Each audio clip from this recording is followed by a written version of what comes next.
Olá, eu sou Humberto Pinheiro. A Assembleia Entrevista de hoje fala com o secretário Oswaldo Barreto. Secretaria mais importante de qualquer governo ao lado da saúde é a educação. Claro, porque esse binômio saúde-educação, educação-saúde, é na verdade quem constrói toda a estrutura que impulsiona qualquer nação. E não é diferente com o Brasil. Mas em se tratando da questão doméstica, também não pode ser diferente com a Bahia.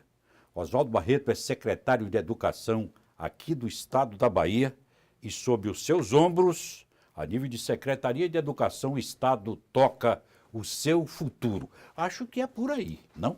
Falar de educação e de futuro, não? Pois é, um grande prazer estar aqui com você, para os telespectadores, estar aqui na Assembleia, na TV Assembleia, sempre é uma honra, uma alegria estar conversando com vocês. Bem, efetivamente, a educação é uma pasta extremamente importante. Quer dizer, vejam que a questão educacional no Brasil hoje, ela ganha uma importância grande. Quer dizer, veja que é uma das agendas, ela é uma agenda prioritária e que nós vivemos, na realidade, em termos de educação no Brasil, um momento que eu diria especial. É um momento especial porque, veja, em 2014, em junho de 2014, a presidenta Dilma sancionou o Plano Nacional da Educação, que foi discutido durante 4 anos no Congresso Nacional, com participação ativa dos movimentos sociais, de vários segmentos, e o fato é que isso foi aprovado. Portanto, nós estamos sob a égide de um Plano Nacional da Educação. No Brasil, a presidenta Dilma coloca a educação como prioridade. Quer dizer, inclusive, o slogan do seu governo é o Pátria Educadora. E na Bahia, o governador Rui Costa colocou o Educar para Transformar, quer dizer, um pacto pela educação, como programa prioritário do seu governo. Ele elege a educação como uma prioridade absoluta do seu governo, quer dizer, a prioridade máxima do seu governo. Ele entende a educação como uma ação, uma área estruturante da ação do governo. Portanto, nós estamos realmente vivendo um momento extremamente importante e no dia 30 de março último, o governador lançou esse programa, quer dizer, o Educar para Transformar, que foi um momento histórico na vida política administrativa do estado da Bahia. As pessoas que estudam essa questão dos grandes atos e tal na Bahia, eles consideraram o maior ato político realizado na Bahia. Educar para Transformar. Educar para Transformar. Que tinha a presença de 305 prefeitos e de mais de 403 secretários de educação, municipais de educação.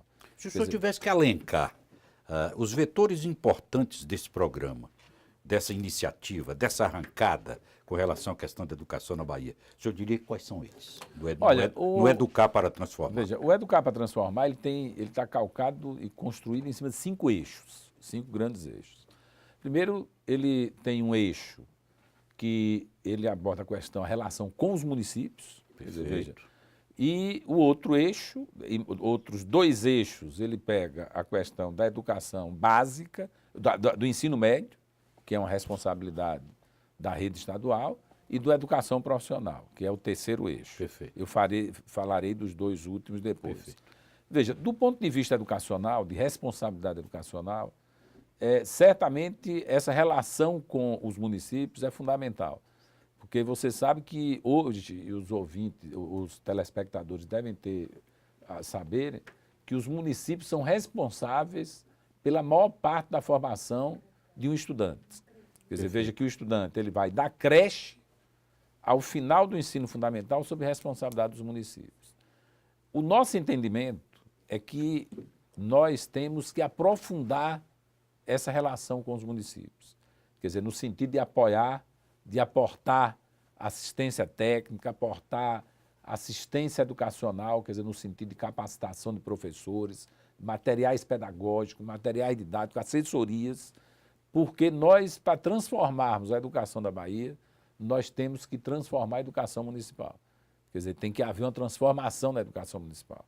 Porque o município cuida da fase inicial até os 14 anos, o menino fica na mão do município, praticamente. Quer dizer, então é um momento, assim, é um período extremamente importante para a formação desses estudantes. Ou seja, o Estado quer ir para perto do município para acompanhar a vida desse aluno que ele vai receber daqui a pouco. Exatamente. Mas, assim, no sentido de ajudar os municípios Perfeito. a construir sistemas educacionais Perfeito. que preparem efetivamente o aluno. É evidente que isso é uma cadeia. Quer dizer, se eu recebo alunos bem preparados no ensino médio, eu vou ter um aluno melhor preparado durante o ensino médio ou na educação profissional ou na universidade. Quer dizer, esse é um trabalho que eu chamo assim, é o trabalho estruturante, tá certo, do ponto de vista da educação. No caso do Estado, o Estado responde, para você ter uma ideia, só de ensino fundamental, os municípios respondem hoje por cerca de 1.650.000 estudantes. 1.650.000. Quer dizer, essa massa estudante está sob cuidado das prefeituras. O Estado tem 930.000 alunos, sendo que desses 930.000, 200.000 ainda são estudantes de ensino fundamental. Quer dizer, sendo que desses 200.000 de ensino fundamental, mais de 100.000 ainda são em Salvador. Quer dizer, a Prefeitura de Salvador, ela não oferece praticamente a segunda fase do ensino fundamental. Quer dizer, quem responde por isso aqui é o Estado. Quer dizer, a Prefeitura ela tem uma participação muito baixa em termos de segunda fase do ensino fundamental. Perfeito. E o Estado responde ainda pela educação, ensino médio e o ensino profissionalizante. Além das universidades, a gente tem 4 universidades. Claro. Pois não. Quer continuar no eixo? Nos 5 eixos. Nos 5 eixos. Então, eu tenho aí 3 eixos. 3 eixos. Quer dizer, porque é município, rede estadual, educação profissional e o 4º eixo é o eixo de colaboração, de participação da comunidade na vida da escola, no processo educacional. Quer dizer, então, nesse aí a gente está fazendo uma mobilização em termos de universidades, quer dizer, a gente está dando uma prioridade grande às universidades. Aí a ação chega exatamente nesse momento nas universidades. Exatamente. Nós estamos buscando uma relação com as universidades, porque, inclusive, o governador me solicitou, eu convoquei uma reunião com as universidades todas, as universidades públicas. Perfeito. E nós estamos organizando um grande consórcio entre universidades na Bahia. Quer dizer, com todas as universidades públicas, mais são 10, quer dizer, no caso 4 estadual, 6 federal, e 2 institutos federais de educação superior, 2 IFES, e mais o Cimatec e a Fiocruz. Então, isso é uma articulação que um dos eixos dessa articulação, dos focos dessa articulação, é exatamente a colaboração entre universidades no processo formativo de professores, que é uma das grandes questões hoje que se discute no Brasil, é exatamente a formação de professores, que é um outro elemento estruturante do processo educacional. Então, essa é uma relação com as universidades. A outra relação que nós estamos buscando, e o governador, inclusive, já fez uma reunião com o Fórum Empresarial da Bahia, é uma relação com os empresários. E eu estou agora com reunião já marcada com Alban, quer dizer, o doutor Alban, que é o presidente da Federação da Indústria. Da FIEB. Estou também marcando reunião com o presidente do SESC. Perfeito. Exatamente para nós discutirmos um envolvimento maior das federações, e com cada federação, a partir dessa reunião do fórum, com a questão educacional. Quer dizer, um olhar da indústria, por exemplo, é isso que a gente vai sugerir a eles, evidentemente a gente não pode interferir, mas é uma relação de discussão, que nós estamos buscando efetivamente uma parceria, e para vermos como a indústria, quer dizer, através da sua federação, ela pode, quem sabe, criar um grande programa, tanto de apoio ao pacto, como também no sentido da busca de melhoria da escolarização dos trabalhadores da indústria. Quer dizer, que esse é um elemento, é um desafio também do pacto. E outra perna, quer dizer, o outro eixo, é exatamente a família. Veja, então a gente está buscando uma relação com a família. Nós acreditamos que o processo educacional, evidentemente que ele tem que ter uma escola bem estruturada, tem que ter bons professores, professores motivados, tem que ter alunos também mobilizados e motivados, mas nós temos que ter, certamente, a família presente na escola. Quer dizer, nós estamos fazendo um grande esforço no sentido de atrair a família para dentro da escola, quer dizer, a família para acompanhar a vida dos seus filhos. Eu acho que isso é importantíssimo.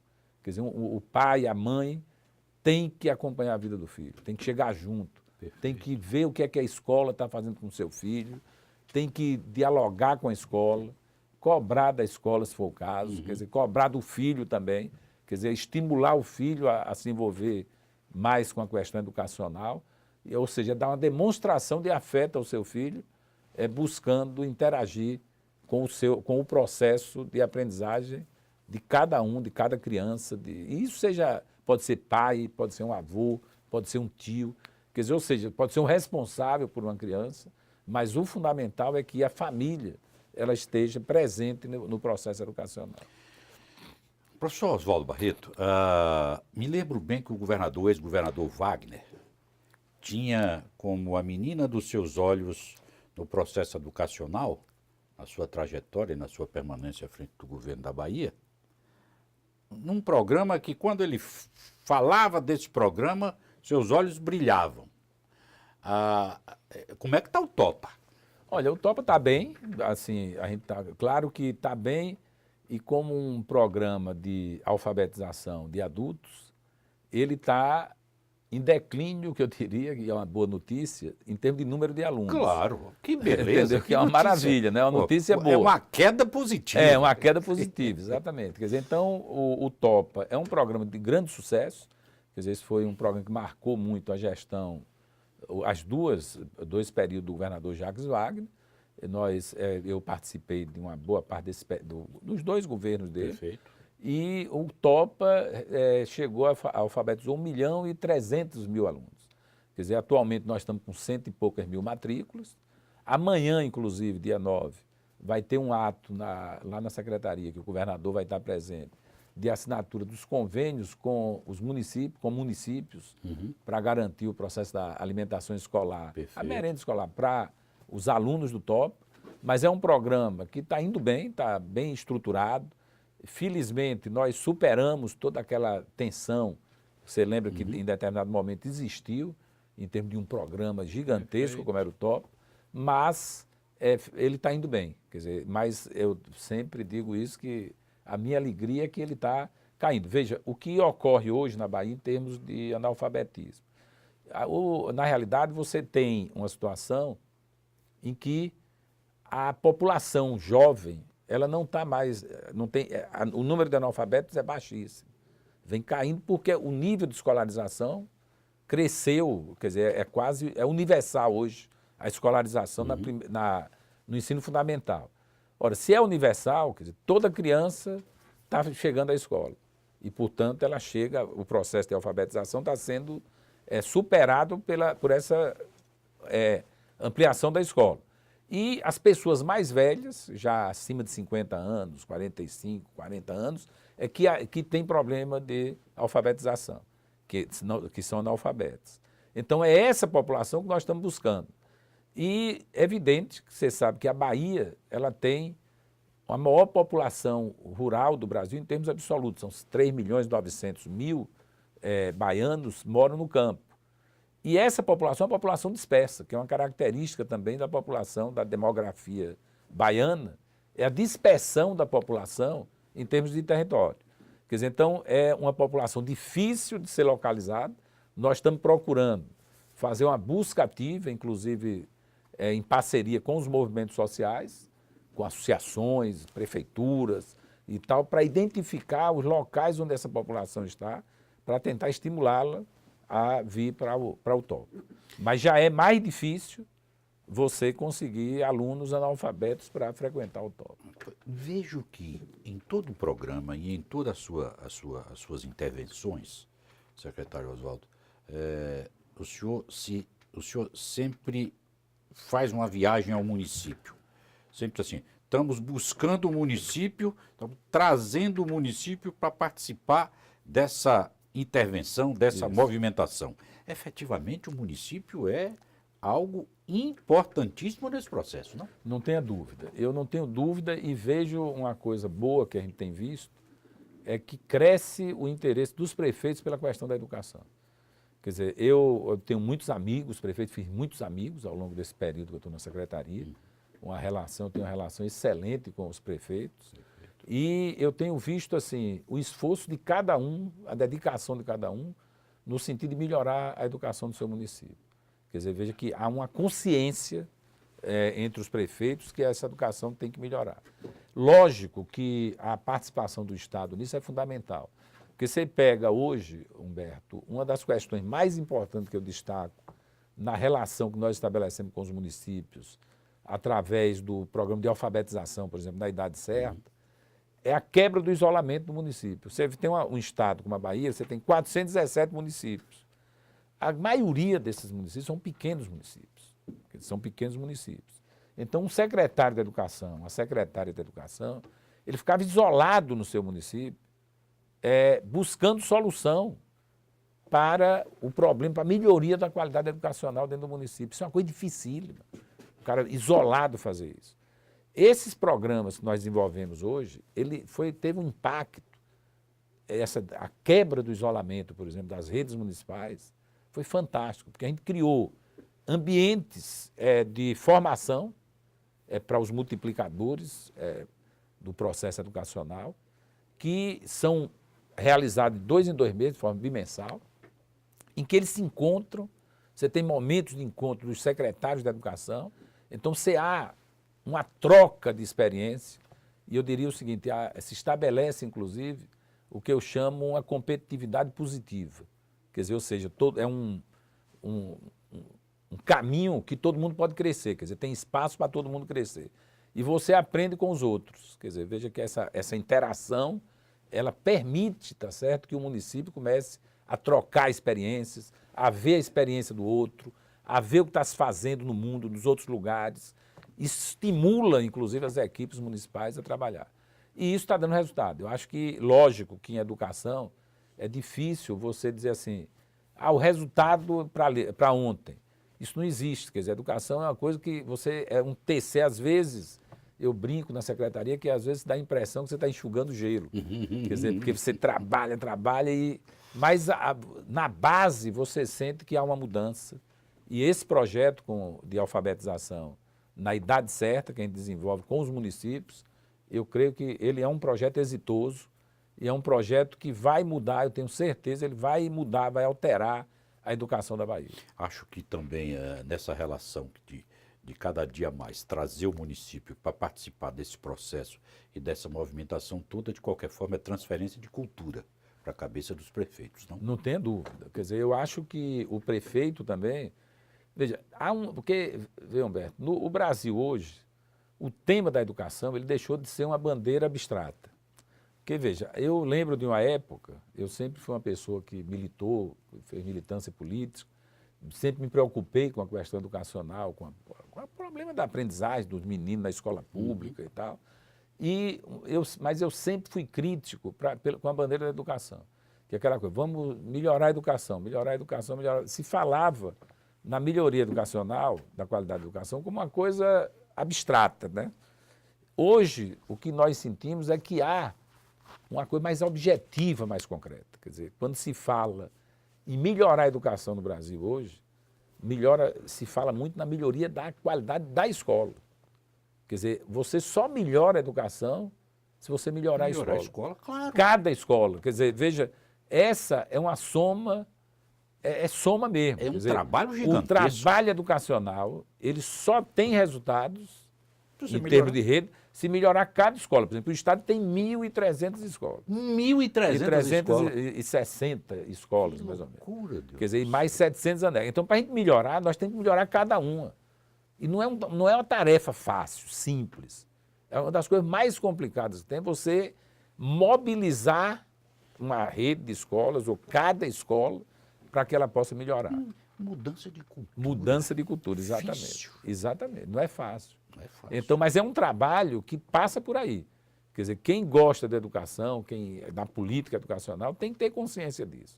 Que é um trabalho na escola, focado na escola, um trabalho de fortalecimento do ambiente escolar, de capacitação permanente do professor, de mobilização do aluno, de estímulo ao aluno. Por exemplo, a secretaria agora, no âmbito desse programa, a gente decidiu por uma medida de aprofundamento da democracia na vida da escola. Nós fizemos agora a eleição de líderes de O senhor classe. está falando agora de líderes eleição de líderes. Líderes de classe. Veja, De classe. líderes de classe. Não é nas escolas. É nas escolas. Nas escolas, evidentemente, mas Mas por dentro classes. de classe Que da escola. loucura. Líderes de classe. E São aí, 20 mil alunos foram agora eleitos. 20 É, mil 20 líderes. mil. E eles estão sendo lançados num sistema e nós vamos estabelecer um diálogo com eles. Quer dizer, a gente está estimulando o protagonismo juvenil. Porque nós acreditamos que também a escola, para melhorar, o aluno tem que ter uma participação ativa no fazer educacional. Ele não pode ser um passivo, quer dizer, no sentido dele ficar parado e as pessoas dizendo a ele o que ele quer. Ele tem uma história, veja, todo mundo tem uma história. Então nós estamos estimulando esse menino a colocar o estudante no centro do protagonismo. Deixa só para mim entender, e o telespectador também, professor, porque esse movimento é gigantesco. Isso é uma revolução. É uma O revolução. senhor está colocando aqui. O senhor elege o líder de classe. Né? Que tipo de diálogo o senhor começa, trava com ele, com esse líder, e de que forma é que o senhor, que instrumentos o senhor usa para chegar até ele? Olha, primeiro, nós vamos ter uma rede de dados desses alunos, por exemplo, a gente vai ter o e-mail desses alunos, telefone, celular e tal, que a gente vai Perfeito. estabelecer algum tipo de contato com ele. Lógico Perfeito. que o trabalho é puramente mobilização pedagógica, esse é o interesse nosso. Claro, claro. É evidente que eles devem ter as agendas dele e que eles têm que colocar em alguns ambientes. Quer dizer, veja, primeiro é que a liderança de classe, ele tem que ter uma mobilização interna na escola para que ele participe ativamente da vida da escola.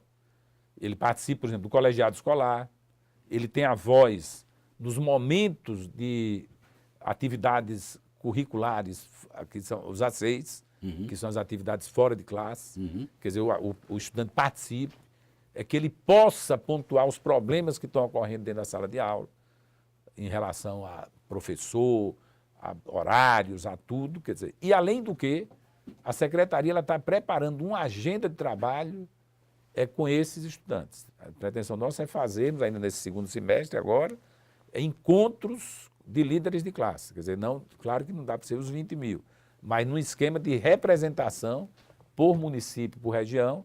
Quer dizer, a gente pretende também estabelecer um diálogo com eles para ouvi-los em relação à política educacional de modo geral, às políticas culturais. Ou seja, é puxar essa juventude, quer dizer, você ter, eu diria assim, um protagonismo em termos da cultura, das artes, das ciências, quer dizer, você aproximar esse menino da nossa coisa. E ouvi-los, exatamente. É fundamental. É isso aí. Então, esse trabalho é um trabalho que foi desenvolvido no âmbito de um grande projeto que nós temos, que é o Pacto pelo Ensino Médio. É um projeto que está indo muito bem da rede estadual. Quer dizer, ele é um projeto em parceria com o Ministério da Educação e é um projeto de formação de professores. Ele tem a participação de 2 universidades, da Universidade Federal da Bahia e da Universidade Federal do Vale de São Francisco, que são as responsáveis pelo programa. E, logicamente, esse programa é todo articulado com a Secretaria da Educação. Quer dizer, e no âmbito desse projeto é que nós viemos trabalhando já desde 2014, o início de 2014, a questão da discussão do projeto pedagógico das escolas, quer dizer, a organização da escola, a organização pedagógica da escola, e introduzimos a discussão sobre o protagonismo juvenil, que redundou nessa ação aí, na eleição dos chamados líderes de classe, tá certo? Que é um momento, creio que nós vamos acompanhar com muito cuidado, mas acredito que é um movimento, os meninos estão entusiasmados por isso. Quer dizer, a ideia do pacto também tem muito contaminado essa juventude. O governador tem sido uma figura central nesse processo, Perfeito. Humberto. O governador ele tem tido uma atitude assim, de todas as viagens que ele faz ao interior da Bahia, ele coloca na sua agenda a visita de uma escola do estado e de uma escola do município. Ele visita 2 escolas. E visita, e vai, conversa com os alunos, conversa, e ele costuma dizer uma coisa interessante.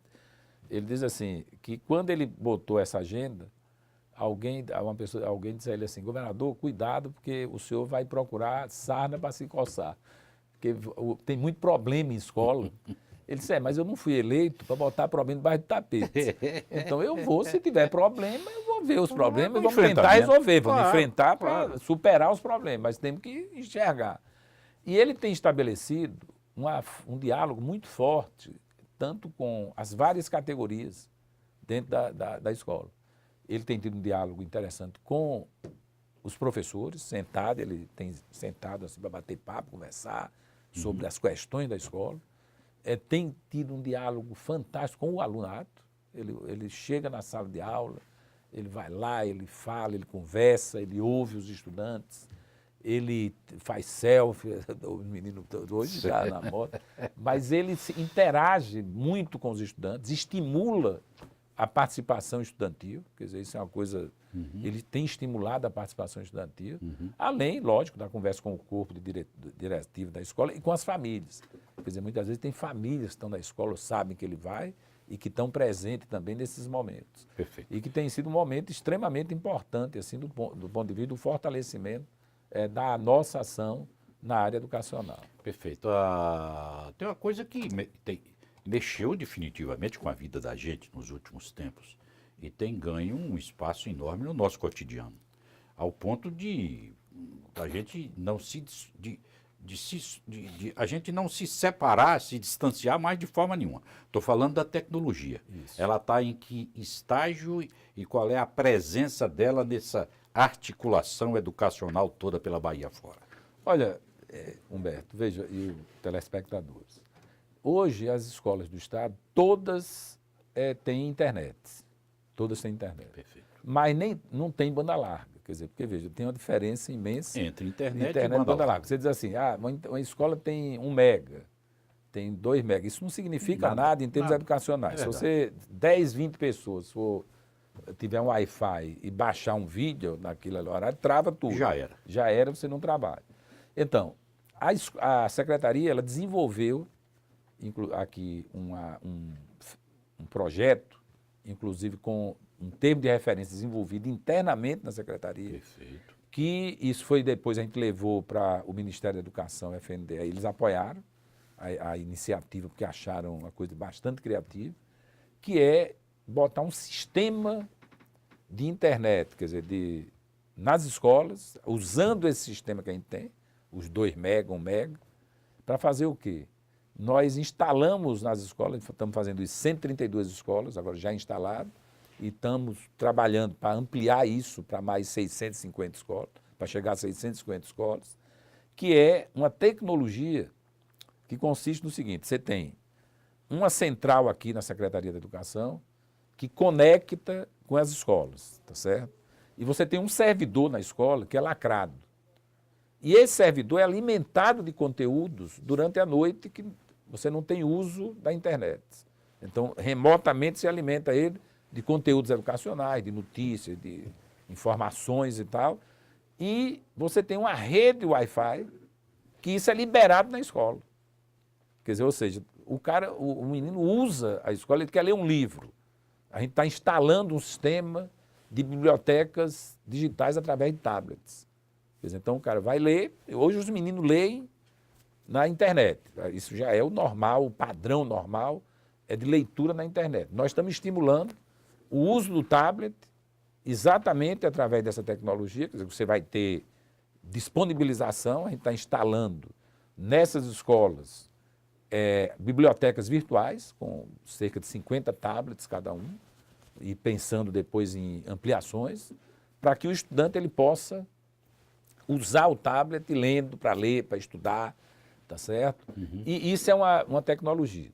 Outra tecnologia, que você já é do seu conhecimento também, nós estamos, o Instituto Anísio Teixeira, ele hoje é uma usina de produção de conhecimento. Assim. Ela é um órgão que cuida da capacitação de professores, mas também ele é um produtor de vídeo, de materiais didáticos, entendeu? E nós temos uma produção, hoje nós temos um grupo que a gente chama da TV Web, quer dizer, que situado lá no Anísio Teixeira, no Instituto Anísio Teixeira, que nós temos a TV Anísio Teixeira, que produz conteúdos, quer dizer, nós temos um grupo especializado em produção e sistematização de conteúdos educacionais para disponibilizar via web. Nós temos hoje mais de 3.000 objetos educacionais sistematizados, produção própria ou produção de terceiros, produção sempre software livres, a gente não paga por isso, tá certo?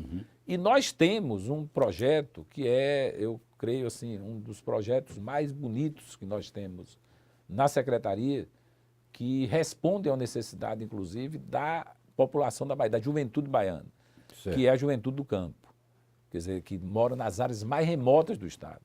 Nós temos o ensino médio com intermediação tecnológica, que é uma aposta exatamente na qualidade de professores, porque quem faz esse programa são professores da rede estadual da educação, que são selecionados através de edital, não é ninguém escolhe, ele é pelo mérito de cada um.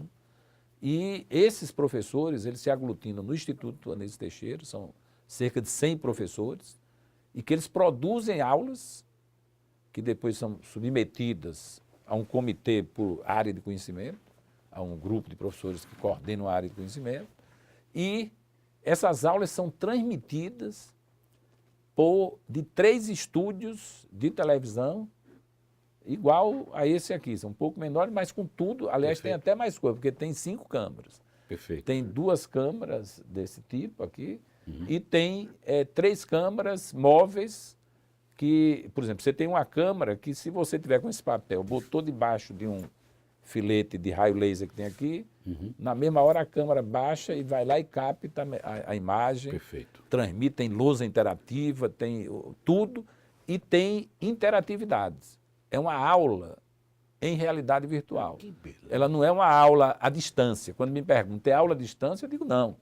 Nós oferecemos ao aluno remoto, em áreas remotas do Estado, uma educação de alta qualidade em realidade virtual. E como é porque ele tem, veja como, ela é transmitida por um canal de satélite, via internet, via satélite, nós temos um canal dedicado para isso. O sinal chega numa antena parabólica, tem um decodificador, ele transforma isso numa imagem de televisão, o aluno está assistindo a aula. E tem na sala de aula um mediador ligado diretamente com a sala de aula aqui em Salvador. Então o menino fez uma pergunta sobre uma equação, sobre um tema qualquer que está sendo explanado pelo professor, que ele tem dúvida, ele manda lá o professor, o aluno tal, está querendo que você explique melhor tal aspecto dessa questão, ele não entendeu. O que é isso, ou o que é aquilo. Isso, em tempo real, chega aqui. Você tem 2 professores que trabalham na mesma aula, um sistematiza o que vai chegando da escola, passa por via eletrônica, por um telepromptzinho que está na frente lá do professor, e ele vai interagindo com o aluno, com os estudantes, em tempo real. O aluno dizer, lá na base está na escola. Base, e o aluno está lá na escola. Está lá na escola. E ele pode pedir para abrir a sala. Ele enxerga a sala, o aluno aparece na parede toda, tá certo? Sim. Quer dizer, então é uma coisa que a gente às vezes não conhece, assim, mas é um programa que atende hoje cerca de 20.000, 19.000 e tantos estudantes. Esse programa está em quantas localidades no estado? São cerca de 400, né, Chile? 400 localidades. 400 cidades? Não, 400 localidades. 400 localidades. Não são cidades. Ah, certo. São 150 municípios, mais ou menos, e nesses municípios você tem umas 400 localidades. 400 localidades. Perfeito, exatamente. Perfeito. E abrangendo, claro, porque esse programa, ele é, na realidade, destinado e é mais demandado às áreas mais remotas. Então, onde é que tem muito? Eu dou exemplo de Barra. O município de Barra tem 950 estudantes estudando pelo MTEC, dentro do município, quer dizer, e que são estudantes que estão passando em vestibular, em seleção no Enem, na Universidade Federal do Oeste, estudando. Imagina, o menino sai da zona rural, direto para a universidade para estudar. Essa é a revolução. Entendeu? Então é uma mudança que não é brincadeira, não é pouca coisa. E é um projeto que nós estamos consolidando cada vez mais, é muito bom. Materiais didáticos de primeiríssima qualidade, a gente está remetendo agora os materiais da terceira e quarta unidade lá para as salas. Eu estava olhando o material assim, fantásticos materiais, tá certo? E usando tecnologia. Quer dizer, eu acho que é aquela questão. Você chega com aula bem preparada, bem programada, bem estruturada, feita por professores especialistas, extremamente motivados, que estão ali por amor à profissão e também com condições de trabalho e que se sentindo valorizados. Eu acho que nós investimos também muito na formação deles, tá certo? E é um programa hoje prioritário. Foi premiado, inclusive, pela Fundação Banco do Brasil, como a tecnologia social, assim, recebeu o prêmio. Perfeito. Já foi premiado pela um Congresso Nacional de Educação à Distância que tem todo ano no Brasil. Ele também foi premiado, entendeu? Então é um programa realmente que faz a diferença. Isso acontece aqui, a partir daqui de Salvador? Aqui de Salvador. Dá para a gente fazer. Eu vou fazer uma matéria. Eu vou abrir um compromisso com o senhor aqui no ar. Dá para a gente levar o canal Assembleia para lá para a gente fazer uma matéria? Sem problema, já está. Sem problema. Chile, Pedro está aqui, vamos fazer uma matéria lá e eu quero ter satisfação de ir lá fazer essa matéria. Isso, pronto. Seria muito a gente importante. Pode interagir, montar lá um ambiente para a gente, inclusive, isso fazer é bom, o viu, contato. Humberto? Porque em educação, quer ver, veja, nós temos uma dificuldade muito grande. Às vezes as pessoas que conhecem dizem assim, mas secretário, como é que você tem uma coisa dessa aqui e não mostra? Eu disse, rapaz, a coisa mais difícil do mundo em educação é você mostrar as boas práticas, as boas experiências. É verdade. Você, se cair, por exemplo, escola é assim, se caiu uma telha, não feriu ninguém, ele tem a capacidade de gerar uma matéria de televisão. Quer dizer, veja, é incrível. O porteiro da escola não foi para a portaria. Isso gera uma matéria de televisão. Mas é difícil você trabalhar com a agenda positiva em educação. E aí, como uma televisão pública, eu acho que seria importantíssimo que vocês fizessem uma matéria. Vamos lá, não tenha dúvida, eu vou com o maior prazer. E é muito bonito. E se vocês quiserem até que a gente viabilize uma ida de uma equipe a uma sala no interior, assim, se vocês tiverem essa flexibilidade, nós organizamos para ir câmera, uma coisa assim, para fazer alguma matéria ponta a ponta. Perfeito. Você pode ficar aqui, o cara ficar lá e você pode aparecer, inclusive, fazendo a matéria. Vamos fazer isso, professor. Você não tem dúvida que vamos fazer isso. Isso está definido, então. Professor, e a educação de terceiro nível tem melhorado o nível na Bahia, claro.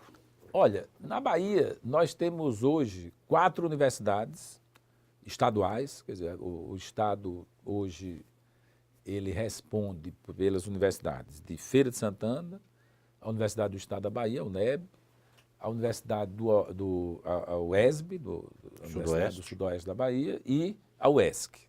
São 4 universidades. Perfeito. Isso é um investimento que o governo faz anualmente de mais de 1 bilhão e 100 milhões de reais que é investido nessas universidades aqui no Estado. O que ocorreu de novidade na Bahia nos últimos anos é que houve uma ampliação desde o governo Lula, quer dizer, em 2003, você tem uma ampliação forte das universidades federais, da presença das universidades federais. Nós, praticamente, a gente só tinha a UFBA.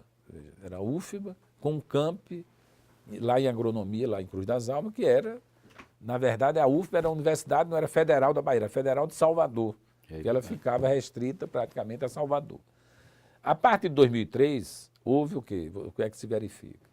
Você tem a criação da Universidade Federal do Vale de São Francisco, a Univasf, aí depois a UFBA se permite ou autoriza o desmembramento através de um grande movimento que ocorreu naquela época.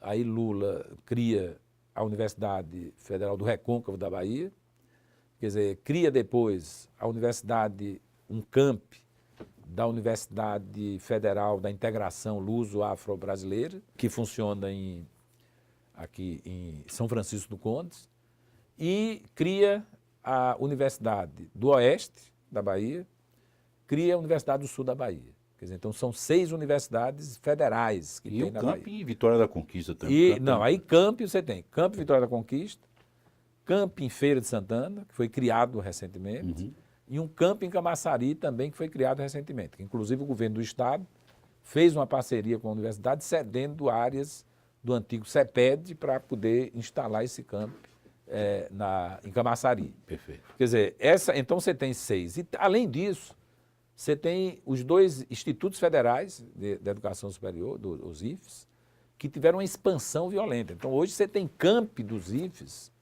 em mais de 30 cidades na Bahia. Quer dizer, isso é um elemento também importante, porque o IFE, além de oferecer ensino técnico de nível médio, ele oferece também educação superior. Ele oferece licenciatura e formação técnica. Quer dizer, então, há um ambiente, foi alterado fortemente o ambiente educacional de educação superior na Bahia. Porque você tem uma alteração. Realmente, hoje, a gente pode dizer assim, que a gente tem uma massa crítica em termos de presença de universidades na Bahia, muito fortes. E vejam que é em cima dessa massa crítica, desse potencial, que o governo do estado, inclusive, aposta. Quer dizer, o governador Rui Costa, no programa de governo dele, ele propunha a criação de um fórum de universidades públicas na Bahia. Nós já fizemos uma reunião com as universidades, com os reitores de todas as universidades, institutos federais de educação, e decidimos, quer dizer, ou seja, foi decidido pelos próprios reitores, e aceito, lógico, pelo Estado, a criação de um consórcio de universidades públicas no Estado da Bahia, que é um elemento, que eu já me referi aqui no início, mas extremamente importante, porque você vai juntar competências, juntar capacidade técnica, doutores, em várias áreas de conhecimento, quer dizer, que podem se aglutinar em cima de áreas comuns ou áreas interdisciplinares para colocar a Bahia, tá certo, como um estado mais importante ainda do ponto de vista da participação em termos de pesquisa, de geração de tecnologias, quer dizer, ou seja, há uma possibilidade imensa, tá certo, e um potencial imenso dessa aglutinação das universidades. Nós já estamos numa fase que, brevemente, o governador deve convidar as universidades para a assinatura do protocolo inicial, que a partir daí vai se desdobrar em algumas ações, tá certo, para a busca de alguma forma de institucionalização do chamado consórcio ou da forma que o vale. Essas ações todas, ela tem como resultado na ponta uma oferta cada vez maior de vagas, não? Tem uma oferta cada vez maior de vagas, exatamente. Você tem uma oferta de educação superior, isso com uma característica importante, que é você chegar aos municípios da Bahia. Quer dizer, eu tive oportunidades, por exemplo, de visitar já as 2 novas universidades.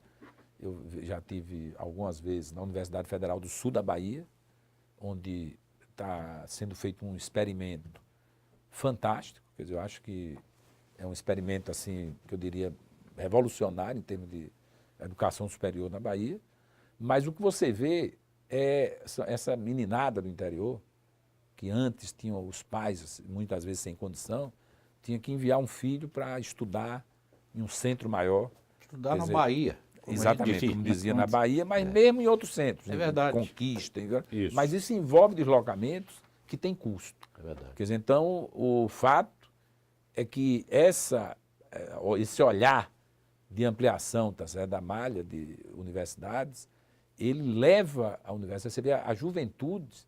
Eu fui na inauguração dos campi, em 3 campos da Universidade Federal do Oeste da Bahia, e é incrível como você vê a comunidade abraçando aquela iniciativa. Quer dizer, o dia do lançamento da aula inaugural, lá, que teve para inaugurar o camp, eu tive em Bom Jesus da Lapa, estive em Santa Maria da Vitória, estive em Barreiras.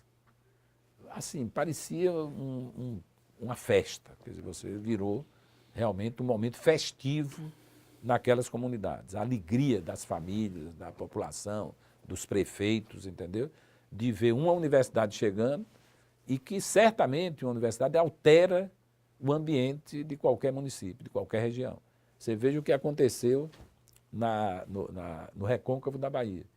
A UFRB fez uma revolução, está fazendo uma revolução naquela região, que as cidades são diferentes. Santo Antônio de Jesus já é outra cidade, com a presença da área médica lá. Cruz das Almas é outra cidade, é uma cidade muito mais dinâmica, muito funcionando com a universidade. Um município como Cachoeira, que tinha uma certa... estava com problemas assim, econômicos, estagnado, ela se revitaliza, quer dizer, Cachoeira hoje é uma cidade revitalizada, e isso fruto, inclusive, da presença da universidade. Perfeito. Deixa eu fazer uma pergunta para o homem de educação, Oswaldo Barreto. Para o militante, por que não dizer, para esse soldado da educação que travou e que trava, continua travando batalhas, mas no passado o processo de disputa era extremamente desigual, mas nem por isso o educador, o homem de educação Oswaldo Barreto, se dobrou. Qual é a diferença, se eu puder pontuar, qual é a diferença, secretário Oswaldo Barreto, do momento do Oswaldo Barreto militante pela educação, militante político com foco na educação, para o Oswaldo Barreto, secretário de Educação desse Estado? Qual é a diferença do meio ambiente? É lógico que a diferença é grande. Se você considerar, uma coisa é você estar na universidade, estar estudando, estar também como militante de partido político, entendeu? Sem nunca ter sido candidato a nada, nunca quis, nunca tive vocação para o parlamento, mas respeito muito, mas não tive vocação. Mas a vinda para a secretaria é evidente que muda muito, porque você passa a concepção de uma pasta, é que você é responsável pela pasta. Quer dizer, veja, é uma responsabilidade imensa. O secretário, ele tem uma equipe, você constrói uma equipe, mas você tem a responsabilidade, você tem uma delegação do governador, que é uma figura que foi eleita pela população, para você cuidar de uma área, de uma política pública.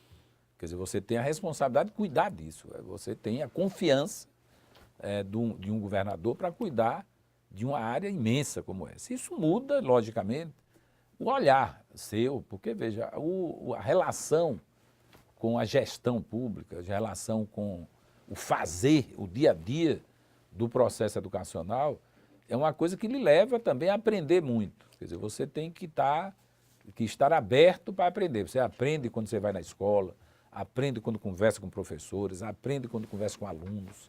Quer dizer, então você tem que ter uma capacidade de diálogo para estar sendo oxigenado no sentido de ideias para melhorar a educação. Quer dizer, então esse eu acho que é uma mudança grande, mas uma mudança que eu creio que para melhor. A gente vai melhorando.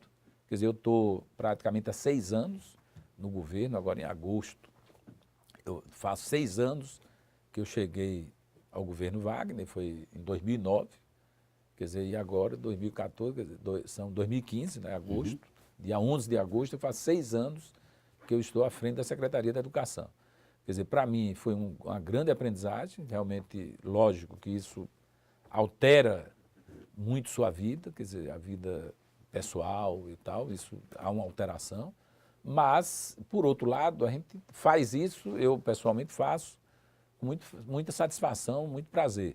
Quer dizer, aquele negócio de você saber que você está tentando, pelo menos, dar uma contribuição para alterar e para melhorar uma política pública que é fundante de um país. Quer dizer, a educação é fundante. Ela é fundante do país e é fundante e consolidadora do processo democrático. Porque, veja, a democracia brasileira, Anísio Teixeira, ele dizia que a escola era uma máquina, a escola pública, ele considerava como uma máquina de fazer democracia.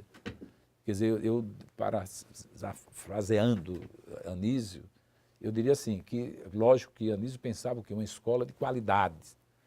Eu digo, no dia que nós conseguirmos é construir uma escola no Brasil. Quer dizer, quando eu falo uma escola, que generalizando as escolas, lógico que tem boas escolas, mas uma escola no Brasil que garanta a cada estudante o direito de aprender e que isso seja uma coisa sagrada, esse direito, e que a escola respeite isso, reconheça isso, eu acredito que nós estaremos definitivamente consolidando essa grande democracia que é o Brasil.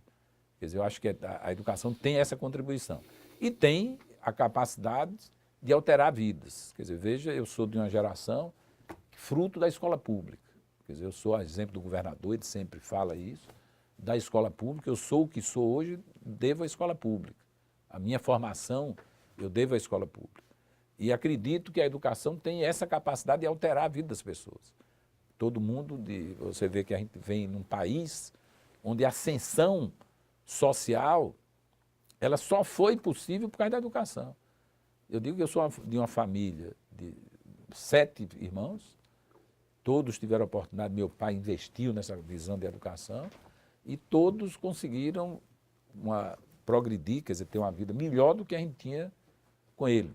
A qualidade de vida de outro nível, de outro padrão que tivemos agora. Isso foi fruto de quê? Da educação. Quer dizer, não foi nada. Se meu pai tivesse fixado em herança e não sei o que lá, pererê, primeiro que não tinha. E mesmo que tivesse, eu conheço muitas histórias que se perdem pelo caminho. Pronto. Então, para mim, a educação é isso, quer dizer, é transformadora, ela tem o condão de alterar e de mudar a vida das pessoas. E nós temos que oportunizar às nossas crianças esse direito. E temos, Humberto, para finalizar, e eu sei que você está querendo terminar. Não, o que é isso? Eu gostaria de dizer o seguinte, que o processo educacional, nós temos que construir uma escola que junte de novo as nossas crianças. Veja, tem uma coisa que eu sempre falo o seguinte, nós da classe média, quer dizer, a gente coloca os nossos filhos nas escolas privadas. Eles podem ter até uma educação formal melhor, mas eles são jovens extremamente pobres do ponto de vista social. Quer dizer, eles são pobres do ponto de vista social, eles não têm oportunidade de conviver com a diversidade que é a população brasileira. Você pega, por exemplo, uma escola de classe média aqui em Salvador, que tem jovens, boas escolas, não estou questionando a qualidade educacional da escola, mas é uma escola que ela segrega no sentido de que ela tem um grupo social igual. Quer dizer, você não tem a oportunidade, veja, de viver a diversidade, de viver com outros segmentos, viver com uma pessoa mais pobre, mais rico, mais abastado. Diria nossos avós, não conhece o mundo. Não conhece o mundo e não conhece a cultura, a riqueza cultural que é uma cidade como Salvador. Quer dizer, que a juventude negra dessa cidade, a juventude que está nos bairros, na periferia. Quer dizer, você tem coisas fantásticas acontecendo e que estão na escola pública. Essas manifestações culturais, elas estão dentro da escola pública. Qual é o soldado que você conhece? Que vem assim à sua memória? Você vai falar num militar, num soldado. Duque de Caxias, não? É assim, depois o Marechal Floriano, outros tantos e tal. Numa quadra mais recente você teve Dutra, né, o general Dutra. E numa quadra mais recente, de 64, nós tivemos outros tantos que não vale a pena que a gente está citando. Né?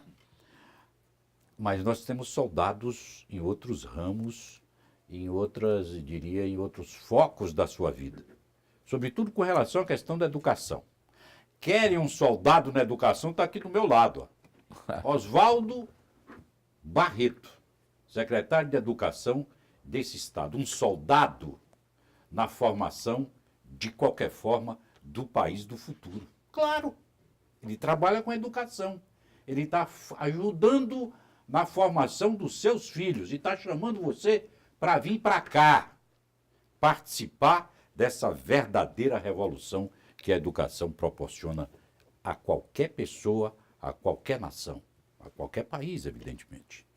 E foi um prazer enorme falar, primeiro, com esse soldado, segundo, falar de educação, terceiro, mostrar que esse Estado está em ebulição.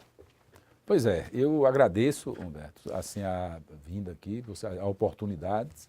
É muito bom vir a essa casa e me colocar à sua disposição, quer dizer, também colocar tudo que nós estamos fazendo na secretaria. Eu acho que gostaria de convidá-los para conhecerem. Eu acho que esse conhecimento é importante. Eu acho que a TV Assembleia, a gente já falou do MTEC, mas seria importante também o olhar de vocês sobre o trabalho que está sendo feito com as prefeituras em termos de processo de alfabetização na idade certa.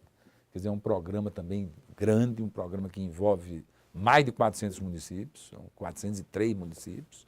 Quer dizer, então, eu creio que tem muita coisa sendo feita e nós queríamos nos colocarmos, até convidá-los também a ter um olhar e, quem sabe, a televisão pudesse incorporar, quer dizer, a educação enquanto objeto de trabalho de reportagens e tal. Perfeito. Nós nos colocamos inteiramente ao dispor de vocês e eu próprio me coloco à disposição.